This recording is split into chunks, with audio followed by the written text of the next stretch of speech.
I want to produce an exterior rendering of the building, and in the building I've got interior lights that have already been placed. One option to do this is to use the rendering. It's the teapot symbol. You can set the level or quality for the rendering, and usually I'll start at draft in order to kind of work my way from something that's coarse to something that's more refined but takes longer to render. So I'm just going to start with draft quality. Under lighting, I can set the position for my camera. So if the camera is exterior, I'm going to choose from one of those three options. If the camera were inside the building, I'd be choosing interior, because they use different algorithms to calculate the level of lighting.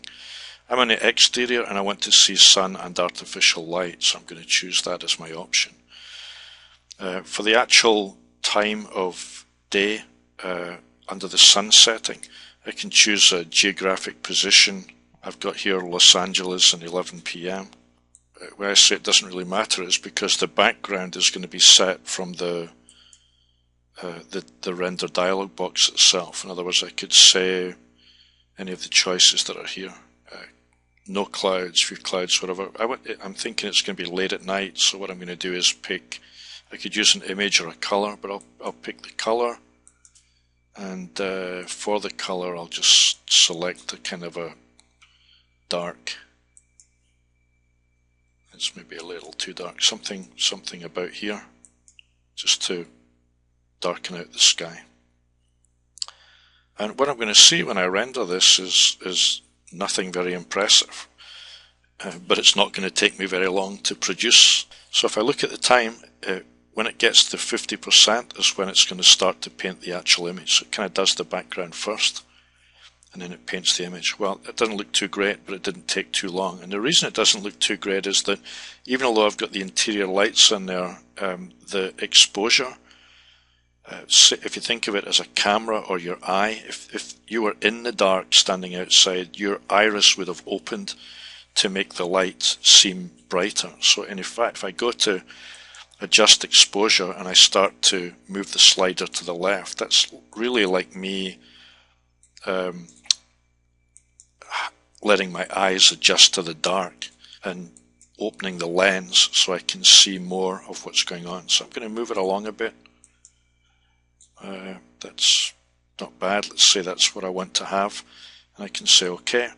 Having adjusted the exposure, I can now up the quality of my rendering. So instead of the low quality, I could go to something higher, like say medium or high or best.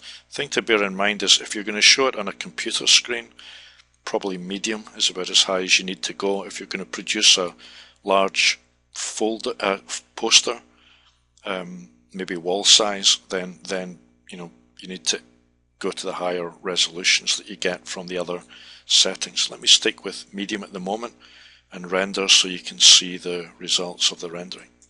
Remember, the time before was something like maybe 5 seconds.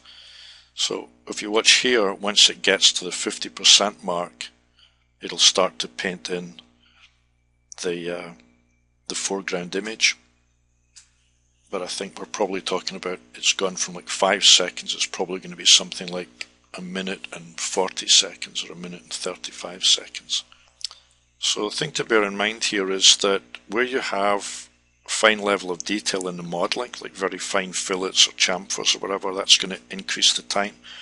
Where you have lots of light sources, that's going to increase the time. Where you have lots of modelled objects, say you've got a city that you've modelled in the background, that's going to increase the time because it's looking at all of the geometry. And where you've improved or where you've selected a high quality image, that's going to increase the time as well. So we've jumped from 5 seconds, it's taken a little longer than I thought, something like 1 minute 42 seconds to get that image.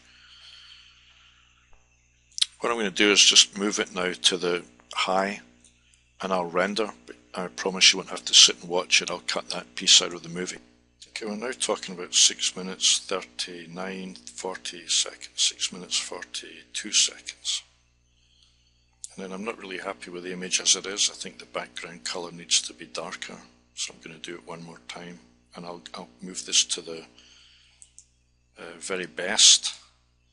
But I'll also specify that my color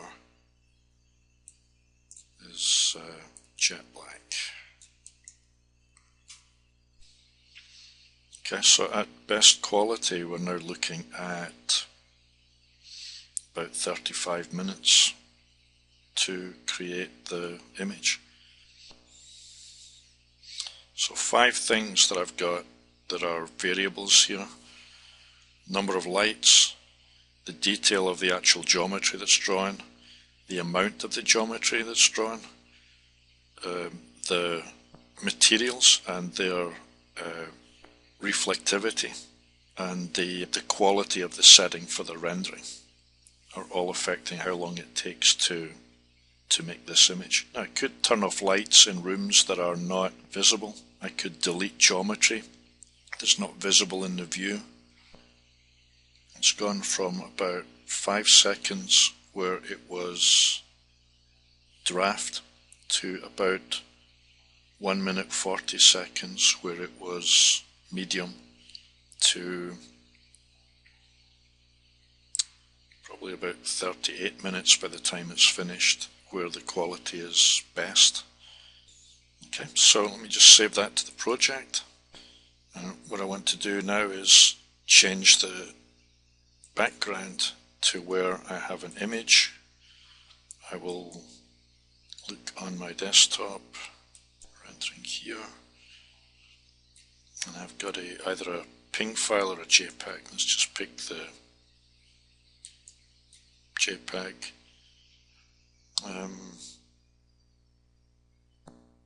Let's try it like that and see what I see when I render. I'm going to go back to medium quality just to save time. So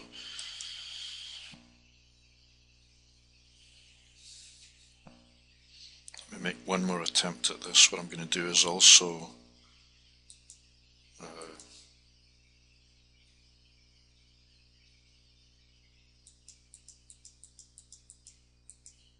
try and position my image.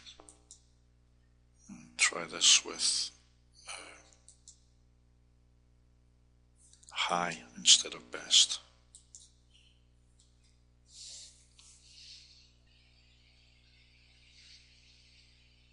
So the reason I switched to high quality is that I don't think on a computer screen that I'm actually going to see the difference between high and best. It would only be if I was presenting using some other medium like a poster or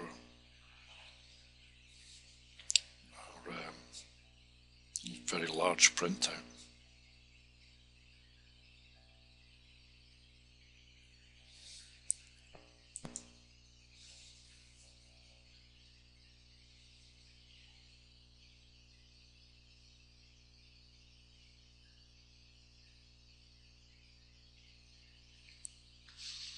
I don't have volumetric lighting, I don't have fogging, I don't have any change with distance. These kind of controls I can find in Max but not inside Revit. However, let me move from this to show an alternative way of doing the rendering.